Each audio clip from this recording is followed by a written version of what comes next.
Salam Sinema. Jumpa lagi di podcast Badan Perfilman Indonesia. Kali ini kita akan berbincang-bincang tentang pendidikan film di Indonesia. Bersama kita hari ini adalah Mas Tito Imanda dan Mas Naswan. Mas Tito, Yes. apa kabar? Selamat sore, selamat siang atau pagi atau malam bagi yang nonton dan mendengar. Kabar baik? Saya mau mulai gini Mas Tito. Ada penelitian teman-teman kita dari film Indonesia.id mengatakan bahwa pekerja film itu dalam titik tertentu di titik 98 2017 terjadi turnover dan hasilnya cukup besar gitu. 64% pekerja film itu turnover. Artinya adalah pekerja film itu tidak melanjutkan pekerjaan di film keduanya, baru film pertama gitu. Artinya dalam tanda petik dia pindah ke industri lain. Itu sampai 2017. Kemudian ada penelitian terbaru lagi 2019 2020. Itu menyatakan bahwa ada gap supply dan demand pekerja film itu gapnya tinggi. Kelebihan supply hampir 2.500 pekerja film.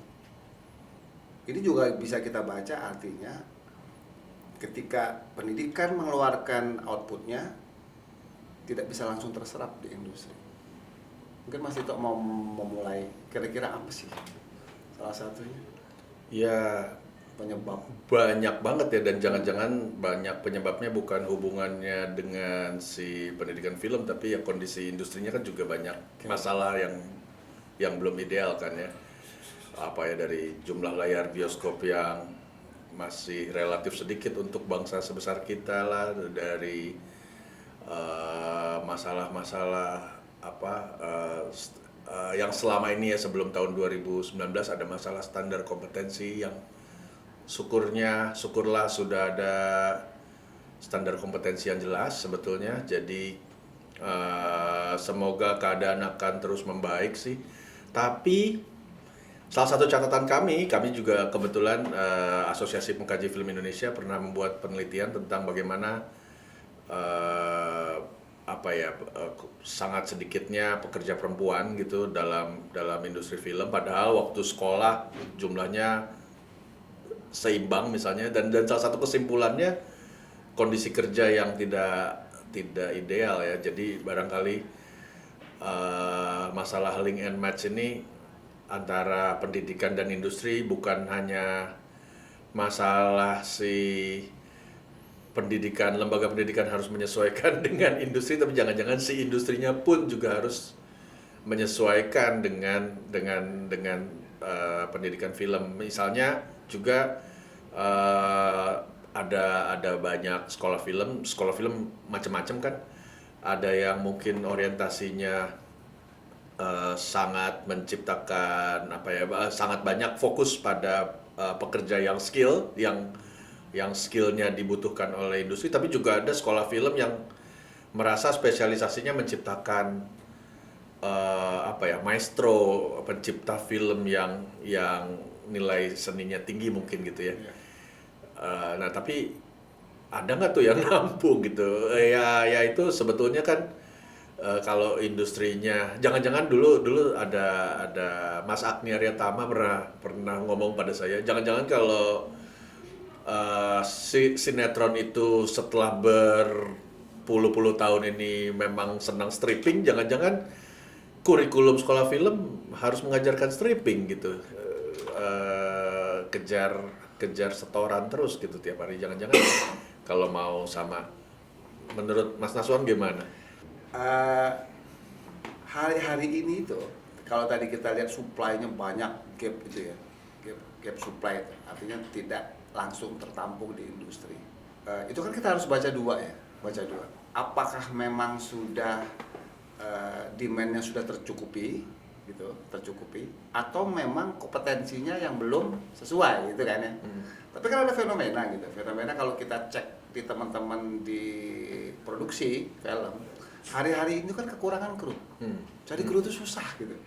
Kan artinya kan Berebutan. ada berebutan kan gitu. Berarti ada yang paradoks nih. Satu sisi supply-nya banyak banget, the real di industri itu kekurangan kru gitu loh. Nah ini apakah urusannya link and match atau benar yang tadi Mas Tito katakan, ketika link and match sebetulnya industrinya harus punya standar dulu tuh biar nge-link sama nge-match-nya enak gitu kan. Iya. Gitu. Ya kalau saya juga melihatnya gitu sih, artinya misalnya kampus membutuhkan tempat magang, misalnya contoh ya, tempat magang untuk melatih calon lulusannya agar segera bisa menyesuaikan diri dengan kondisi lapangan di industri. Sebetulnya kan industrinya juga membutuhkan banyak orang magang gitu, selain menguntungkan karena ininya lebih murah, juga mereka kalau berpikir jauh ke depan gitu kan, mereka sebetulnya butuh pekerja yang siap lebih banyak gitu, apalagi sebetulnya ada perkembangannya, tapi mengharapkan masing-masing pelaku industri berpikir dalam kerangka besar gitu juga susah ya, bukan hanya di birokrasi, ada ego sektoral gitu, mereka cuma mikirin masing-masingnya aja, padahal kalau ngelihat gambaran besarnya sebetulnya banyak hal yang perlu dilakukan di tingkat mikro untuk kepentingannya makro. Iya, walaupun sebetulnya industri kita sudah punya standar kan, SKKNI gitu. Iya. Nah, kalau kita bicara begitu, mungkin ada kaitan sama kurikulum. Kurikulum banget juga ya, maksudnya memang ada masalah besar soal kurikulum kan gitu. Kalau kita jalan-jalan ke sekolah-sekolah film di daerah-daerah, bukan saja kita punya masalah karena belum ada standar kurikulum yang pasti. Iya, banyak orang bilang nggak apa-apa dong tiap sekolah film punya keistimewaan spesialisasi sendiri-sendiri, tapi kan tetap kita membayangkan ya tetap harus ada standar minimal yang sama gitu ya, walaupun jadi mungkin hanya 30% kah, 40% kah kesamaan itu, bahwa di luar 30%, 40% itu bisa beda-beda, tapi si 30%-nya ini belum bisa dirumuskan gitu. Sebetulnya kita mau minimal bisa apa sih gitu. Kalau S1 bisa apa, kalau D4 bisa apa. SMK juga, di satu sisi kita membayangkan SMK menghasilkan pekerja film yang di standar kompetensi itu ada di level berapa, 2, 3 gitu ya. Tapi kan orang yang membuka SMK film mungkin bayangannya tidak seperti itu. Mereka membayangkan kita pengen orang yang masuk sini pengen bikin film kok. Kita pengen menciptakan lulusan-lulusan yang bisa bikin film gitu, walaupun masih kualitasnya bukan kualitas lulusan sekolah tinggi gitu ya. Jadi memang mempertemukan ini pekerjaan yang berat, dan memang ya jangan-jangan ya kita harus, semua orang kali ya harus sabar-sabar untuk berdialog, berdiskusi, menyamakan pandangan. Ya artinya kalau begitu dialog lebih intens, lebih dalam antara industri sama dunia pendidikan gitu ya. Di level masing-masing, dengan masing-masing. kebutuhan masing-masing gitu ya, harus. Kalau misal gini, tadi kita ngomong link and match nih, salah satu urusannya adalah kurikulum. Bagaimana kalau Mas Tito lihat dari pengajar? Kalau pengajar itu kita bisa sebut misalnya tadi sudah menyinggung Mas Tito, SMK, perguruan tinggi. Berarti dalam konteks ini adalah guru dan dosen. Kalau sekarang menurut Mas Tito kondisinya seperti apa? Saya sering jalan-jalan ke sekolah film di daerah kan, dan dulu kebetulan saya pernah mengalami membuka sekolah film di Jabotabek, dan tantangannya memang berbeda gitu. Mencari dosen film tuh susah ketika dia harus punya S2 untuk ngajar S1 atau D4 ya. Demikian juga bayangan saya mencari guru SMK itu pasti susah. Dan memang kebetulan belum begitu banyak orang yang punya pengalaman pendidikan film, lalu punya pengalaman di lapangan bikin film gitu, lalu tertarik kembali ke sekolah untuk berbagi ilmu gitu ya, kuliah lagi mungkin terus berbagi ilmu. di bidang film juga gitu. Nah, ini kenyataan bahwa misalnya sekolah film eh, yang yang yang negeri misalnya itu banyak penunjukan dosen-dosennya lebih karena pertimbangannya administratif gitu ya, tapi bukan pertimbangan keilmuan, sehingga misalnya kita masih banyak menemui dosen penulisan naskah tapi tidak punya latar belakang pendidikan menulis misalnya gitu, atau kelas menulis, atau belum pernah menulis naskah misalnya gitu ya, atau ya hal yang sama dengan ilmu penyutradaraan, ilmu keproduseran, sinematografi, editing, art, ya ya apa yang sudah terjadi memang terjadilah gitu, tapi mungkin banyak hal yang bisa kita lakukan. Pelatihan, menyediakan literatur film dalam bahasa Indonesia, diskusi ya, dialog lagi antara para pengajar film ini dan pembuat kebijakannya. Ya, ya.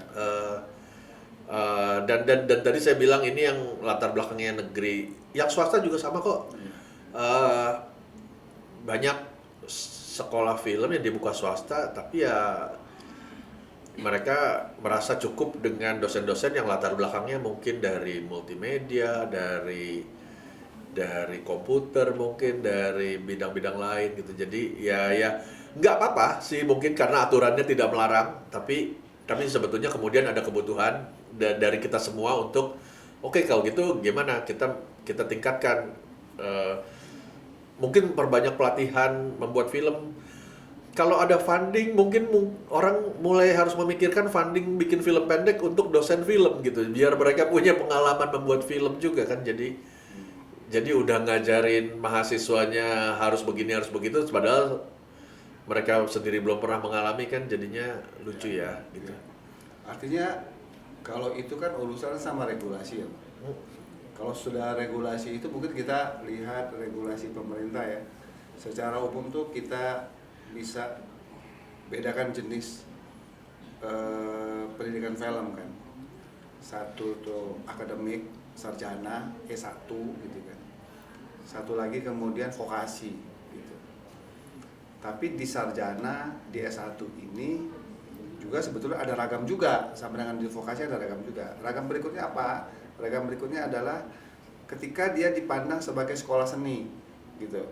Kalau sekolah seni kan menyebutnya ada kajian, ada penciptaan gitu.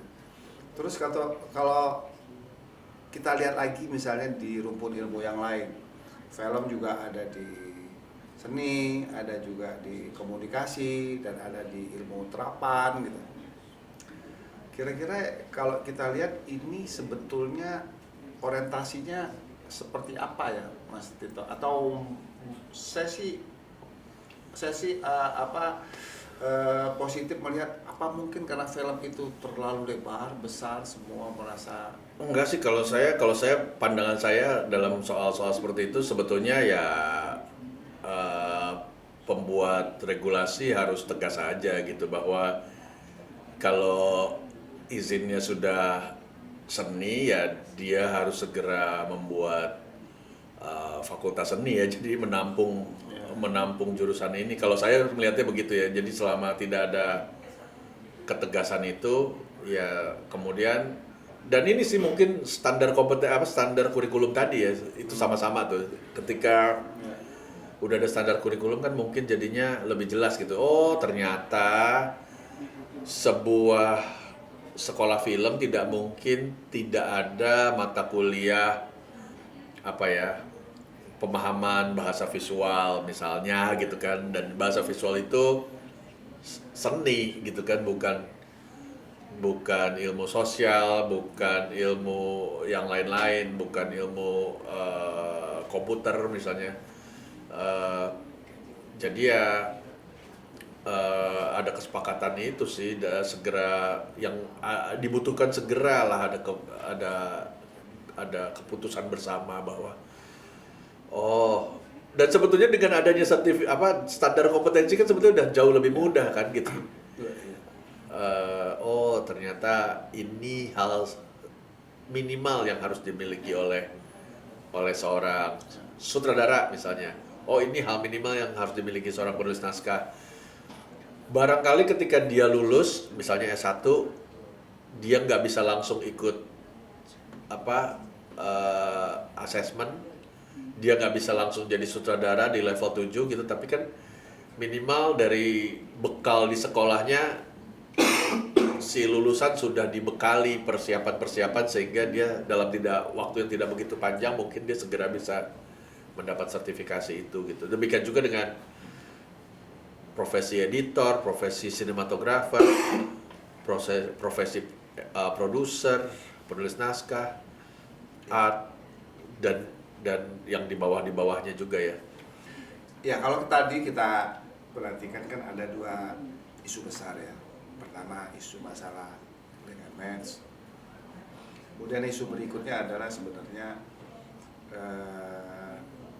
terkait pengajar, kompetensi guru dan dosen. Nah kalau misalnya kita lihat lagi gitu, memang film kan itu nggak bisa terlepas dari teknologi. Betul. Mas Tito. Hari-hari ini tuh menurut Mas Tito itu tentu saja ujung-ujungnya akan regulasi. Kalau misalnya prodi film, SMK film terkait teknologi itu seperti apa ya? Teknologi tuh ini ya, kadang-kadang dibilang nggak ada, sebetulnya tahu-tahu ada. Tahu-tahu berapa tahun yang lalu tuh SMK film dapat bantuan alat-alat film yang lumayan canggih gitu kan. Tapi di luar program itu tahu-tahu bertahun-tahun nggak pernah ada, atau ya jadi tadi juga masalah ketidakpahaman. Barangkali sebetulnya kalau mau diadakan pengadaan mungkin sebetulnya bisa gitu masing-masing sekolah. Tapi mungkin ya itu pemahaman tersendiri mengenai alat apa yang paling updated digunakan dalam industri ini. Makanya memang barangkali sekolah kali ya yang harus manggil orang industri jadi pembicara tamu gitu ya, jadi tahu oh yang kita butuhkan ini, yang kita butuhkan itu. Ya, karena saya mau bilang sebenarnya gini, yang sudah kita maklumi film itu kan memang tidak terlepas dari tiga hal kan. Satu, persoalan kreativitas, dua, persoalan teknologi kan, tiga, persoalan finansial sama bisnis. Ini seperti dengan prodi-prodi lain tuh, ilmu-ilmu lain yang harus ada lab gitu kan, yang harus ada standar pelatihan seperti ini gitu. Nah, artinya mungkin Mas Tito mau bilang bahwa di samping ada standar kurikulum juga ada standar lab gitu kan ya? Iya dong. Segitu ya. Itu kan sebetulnya otomatis kan, karena ada standar kompetensi, Ya. udah jelas sebetulnya. Oh nanti di tesnya begini, kita harus dites masang kamera di atas tripod untuk tes tripod apaan sih gitu kan, nggak bisa tripod yang kecil-kecil kurus itu misalnya. Karena saya mau bilang juga gini, sebenarnya peralatan juga makin hari makin berkembang. Teknologi ya, kalau kita sebut dalam teknologi, teknologi itu semakin hari semakin berkembang. Dan sebenarnya kalau kita di film menyadari, apakah ini juga disadari oleh regulasi pendidikan bahwa ketika teknologi itu berkembang, itu juga turut membuat cara membuat film itu berkembang, gitu kan? Berubahnya teknologi juga berkontribusi merubah cara memproduksi, gitu kan? Ya regulasi itu memang mungkin salah satu hal yang keteter ya, artinya ya barangkali lembaga pembuat regulasi pendidikan memang mengurus begitu banyak bidang gitu kan ya. Pemahaman spesifik soal seni ini menurut saya memang agak ketinggalan gitu. Jadi kalau misalnya praktek di lab untuk jurusan-jurusan eksak gitu udah jelas gitu standarnya, mereka harus begini. Praktek jangan-jangan mereka belum sadar bahwa jurusan seni juga punya lab loh, juga butuh alat-alat khusus loh, juga butuh perlengkapan, juga butuh skill. Entah tujuannya melatih skill maupun melatih kemampuan konseptual, dua-duanya kan perlu latihan gitu kan. Iya.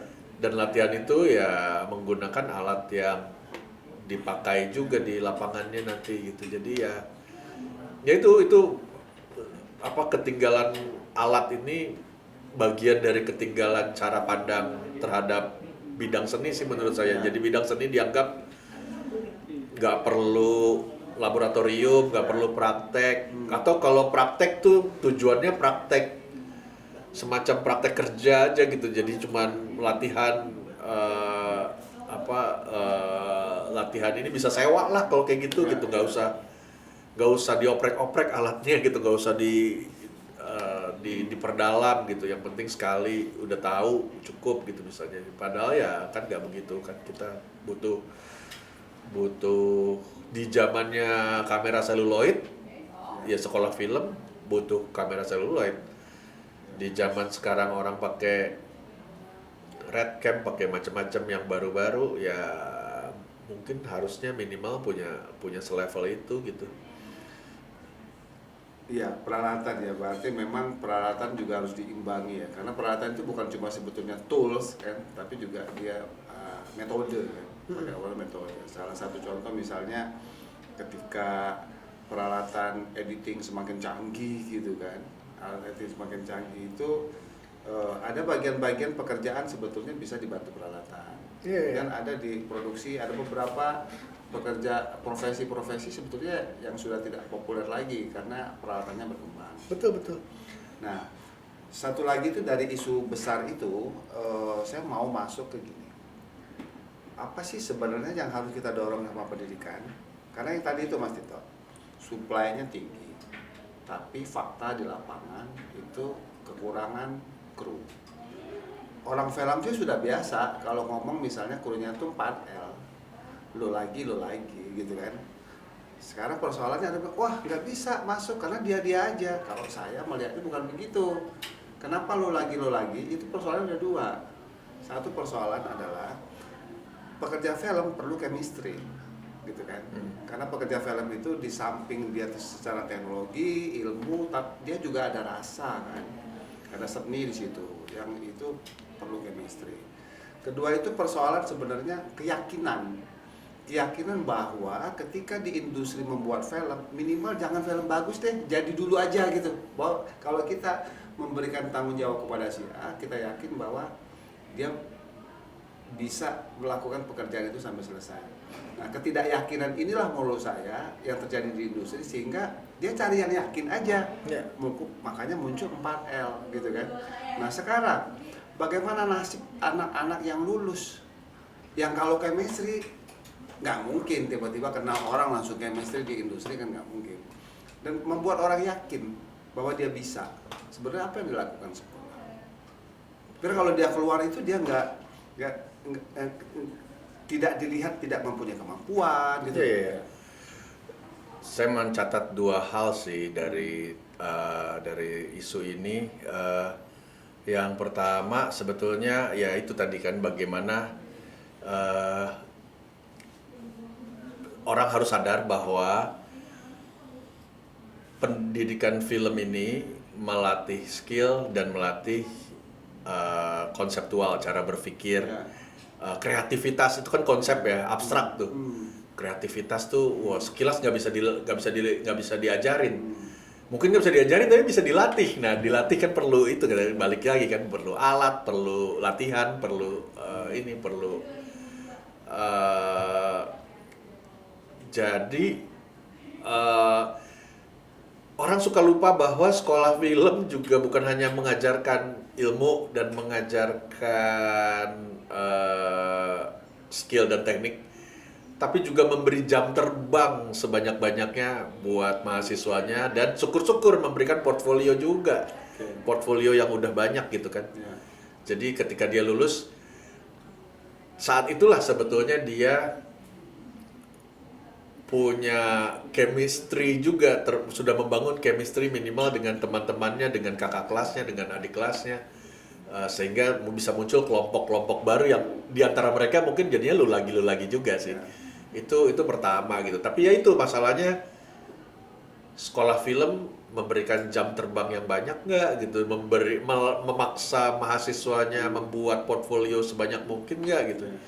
Jangan-jangan itu juga hal yang kelupaan. Kedua, uh, ada ada ada pemikiran bahwa kalau sekolah film tuh kita mikirnya film layar lebar saja, dan mungkin film pendek ya, sekarang udah banyak yang bikinnya film pendek aja, tapi kan sebetulnya skill dan kreativitas dan bentuk film sebetulnya harus khusus untuk yang bioskop, yang layarnya lebar, suaranya keras, dimatiin lampunya, orang penonton harus bisa melihat detail-detail gitu, dan dari detail-detail kecil itu udah mempengaruhi cara dia menonton film.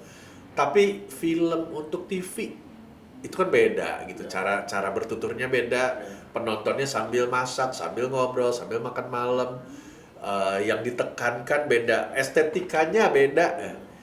Nah, sekarang ada OTT mungkin lain lagi nih. Dia lebih serius dari TV nontonnya, tapi tetap di rumah kan gitu, tetap ada gangguan-gangguan. Jadi itu mungkin tengah-tengah antara TV sama film, sama bioskop. Ada YouTube loh. Dan YouTube itu udah banyak kasus mendatangkan duit banyak gitu. Web series lah, Tilik yang setelah keliling dari festival kemana-mana tiba-tiba penontonnya puluhan juta gitu, dan mendapatkan mendatangkan rezeki bagi pembuatnya gitu kan. Dan tidak bisa disalahkan sebetulnya, jangan-jangan kalau mahasiswa sekarang orientasinya jangan-jangan bukan layar bioskop, orientasinya jangan-jangan YouTube gitu atau TikTok atau apa gitu, dan ternyata ada cara hidup juga gitu, cara survive. Eksplorasi itu sih menurut saya hal lain yang juga harus dilakukan dan disadari bukan hanya oleh si sekolah film tapi juga lagi-lagi si pembuat regulasi,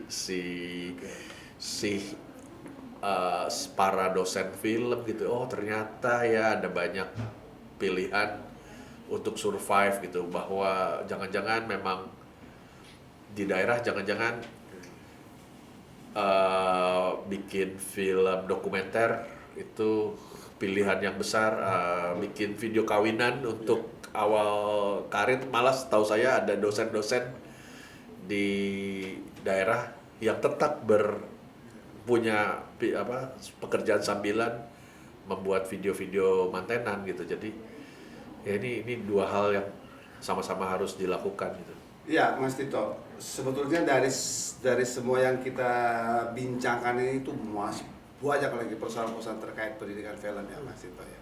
Nah, artinya sebenarnya gini, kalau kita kepingin memulai ulang atau menguatkan atau terus mengeratkan hubungan antara industri sama pendidikan, sama stakeholder terkait industri, stakeholder terkait pendidikan, memang harus datang ke peringatan Hari Film ya.